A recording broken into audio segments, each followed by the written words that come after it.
Bon les gars, tout d'abord bonjour, j'espère que vous allez bien, Marseille Marseillaise. Bon ben voilà, Vitinha sur le départ. Alors qu'est-ce que j'en pense? Je vais donc vous donner mon avis les gars. Je pense que c'est très très bien qu'il s'en va. Pourquoi? Ben parce que je pense que ça fait quand même un an qu'il est arrivé au club et au vu de son prix, où on l'a acheté, c'est pas bon. C'est pas bon. Mais après, on peut pas lui en vouloir non plus. Tu vois ce que je veux te dire? Parce que lui, il a pas demandé à ce qu'on l'achète 32 patates. Tu vois ce que je veux te dire?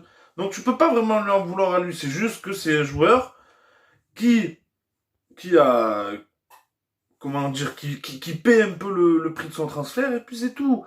La faute, pour moi, personnellement, je pense que la faute, elle est sur Longoria, les gars.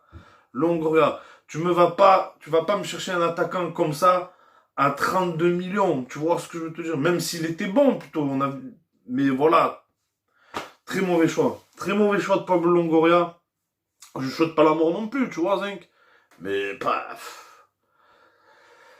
Ah, c'est un mauvais choix, c'est un mauvais choix. C'est à cause de tous ces mauvais choix que finalement on en est là pour cette saison, tu vois ce que je veux te dire.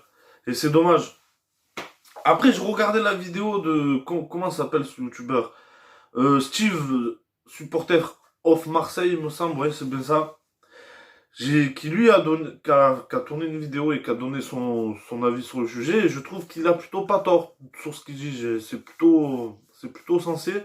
J'ai bien aimé son raisonnement et j'aime bien le youtubeur parce qu'il a une façon de voir les choses plutôt sympa. J'aime bien le suivre, j'aime bien regarder ses vidéos, je vous avoue. Et du coup, lui, il pense que, comment dire, le Genoa, c'est un club qui joue le bas de tableau. Et il les voit pas forcément acheter parce que c'est une option d'achat, Vitinha, hein, au Genoa, évidemment. J'ai oublié de vous parler de ça. Et donc, voilà, il les voit pas forcément payer Vitinha 25 millions à la fin de l'année.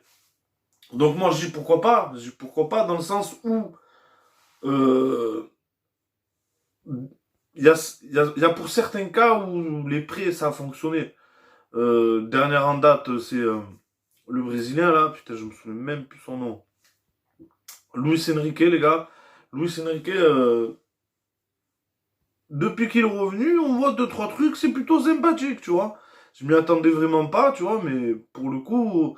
Donc on sait jamais, peut-être que le prêter au Genoa, aller dans un club où il subirait un peu moins de pression, tu vois, voilà, ça joue le bas de tableau, c'est pépère, peut-être que ça peut éventuellement lui faire du bien, en vrai, tout simplement. Peut-être que ça pourra lui faire du bien.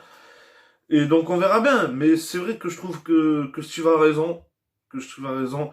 Tu joues. Tu es un club pas moyen, mais ouais, si, c'est un peu le. Si, c'est en vrai, c'est un peu le cas de le dire. Tu joues le bas de tableau.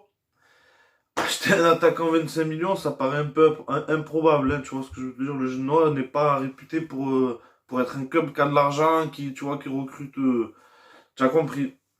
Donc on risquerait fortement de revoir Vitinha, un de ces quatre revenir au club, mais bon, je dis pourquoi pas au final, hein, franchement, pourquoi pas. Hein. Donc voilà, au final, quoi rajouter de plus qu'à part que pour moi je pense qu'il était temps quand même. Je pense qu'il était temps parce que ça fait quand même un an les gars, un an où il est au club, un an où moi personnellement je lui ai donné du crédit, où ouais il faut qu'il s'adapte, oui machin, nanana, mais là stop, là franchement stop, on arrive à un point où au classement, c'est pas ce qu'on veut. Nous, on doit jouer le podium. C'est ce qui est annoncé de base. Voilà, et on est loin, loin, loin. Enfin, loin, loin, loin. C'est un grand mot, je m'emballe. Mais on n'est pas tout proche du podium, tu vois ce que je veux te dire? Donc là, en plus, le mercato, je crois il va pas tarder à se finir, ou il est même fini à l'heure où la vidéo est sortie. C'est compliqué. C'est compliqué, surtout que maintenant, on voit des trucs sortir où apparemment Klaus serait sur le départ. Alors ça, pour moi, c'est incompréhensible parce que pour moi, c'est encore une fois, c'est le joueur, c'est l'un des meilleurs joueurs du moment de toute façon. Donc apparemment, d'après ce que j'ai compris, Longoria, il lui reprocherait deux trois trucs, tu vois ce que je veux te dire. Mais franchement, si on perd Klaus et qu'on recrute pas un équivalent, je parle quelqu'un à son niveau, Et quoique, je dis ça, mais va trouver un latéral droit français à son niveau en ce moment, tu vois ce que je veux dire. C'est lui en équipe de France, tonton, tu vois ce que je veux te dire. Donc je sais pas. Donc si vraiment ça se fait, si vraiment Klose part et que la chose soit officielle, eh ben j'en ferai une vidéo et et ça sera sûrement une vidéo, je serai pas content les gars. Sûrement, sûrement. Donc voilà les gars, je pense que j'ai à peu près fait le tour pour Vitinha. Il part. C'est pas plus mal, je pense que c'est pas plus mal pour lui, c'est pas plus mal pour nous au final. Il faut qu'on avance, il faut qu'on arrive à faire changer les choses et à faire en sorte que mettre la balance de l'autre côté parce que franchement, il faut faire un truc cette saison. Il ne reste plus que l'Europa League, le championnat. Voilà, le podium, ça va être tendu. Voilà, les équipes qui sont haut, ça joue bien et malheureusement, faut dire les choses comme elles sont. On n'est pas du tout, on n'a pas du tout le niveau pour jouer le podium en ce moment, hein. Donc j'espère que le travail va être fait. J'espère que les joueurs vont y aller, quoi. Faut qu'on y aille là, tout simplement, hein. Voilà, faut qu'on y aille, les gars. Voilà. Sur ce, les gars, je vous dis à bientôt pour une prochaine vidéo. Cœur et santé sur vous. Et bien sûr, ben, comme d'habitude, allez l'OM, les gars. Allez l'OM. Allez.